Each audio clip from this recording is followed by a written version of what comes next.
Hello friends, welcome back to my channel. இந்த உலகத்தில் சைக்காலஜியில் interest இல்லாதவங்க யாருமே இருக்க மாட்டாங்கங்க. பிகாஸ் ஹியூமன் பீயிங்ஸ் கிட்ட இருக்கக்கூடிய வித்தியாசமான குணங்களுக்கான காரணம் என்ன, நம்ம ஏன் இப்படி நடந்துக்கிறோம் அப்படின்னு என்னைக்காவது நீங்கள் யோசிச்சிருக்கீங்களா? நீங்கள் அப்படி யோசிச்சிருந்தீங்க அப்படின்னா அதுக்கான ஆன்சர்ஸ் தான் இந்த வீடியோவில் இருக்குது. ஸோ இந்த வீடியோவை ஸ்கிப் பண்ணாமல் கண்டினியூவாக பாருங்கள். ஏன் இப்படி நடந்துக்கிறாங்க அப்படின்னு சில ரிசர்ச்சர்ஸ் கண்டுபிடிக்க ட்ரை பண்ணுறாங்க. ஒவ்வொரு நாளும் ஹியூமனோட சைக்காலஜி பற்றி புது புது விஷயங்களாக நம்ம தெரிஞ்சுட்டு வந்திருக்கோம். இருந்தாலும் நம்ம ஆச்சரியப்படுற மாதிரியான நிறைய புது விஷயங்களை கண்டுபிடிச்சிருந்தாங்க இருக்காங்க. நம்ம ஒரு வேலையை செய்து முடிக்கிறதுக்கு எப்பவுமே சாய்ஸஸ் அப்படின்னு ஒரு விஷயத்தை நம்ம வைப்போம்.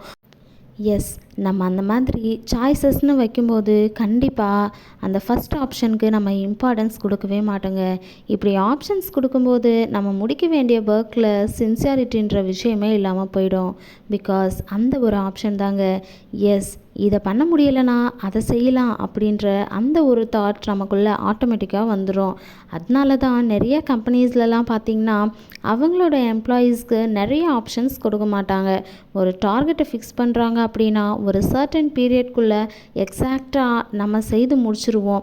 இப்படி செய்யும்போது டார்கெட் அச்சீவ் பண்ணல அப்படின்னா என்ன நடக்கும்னு யோசித்தாலே அந்த எம்ப்ளாயீஸ் கரெக்டான டைமில் அவங்க ஒர்க்கை கம்ப்ளீட் பண்ணி முடிச்சிருவாங்க.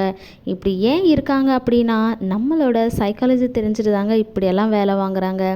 நீங்கள் இந்த மாதிரியான எக்ஸ்பீரியன்ஸ் பண்ணியிருந்தீங்க அப்படின்னா மறக்காமல் கமெண்ட் செக்ஷனில் கமெண்ட் பண்ணுங்கள். ஓகே ஃப்ரெண்ட்ஸ், நாளைக்கு இன்னும் ஒரு இன்ட்ரெஸ்டிங்கான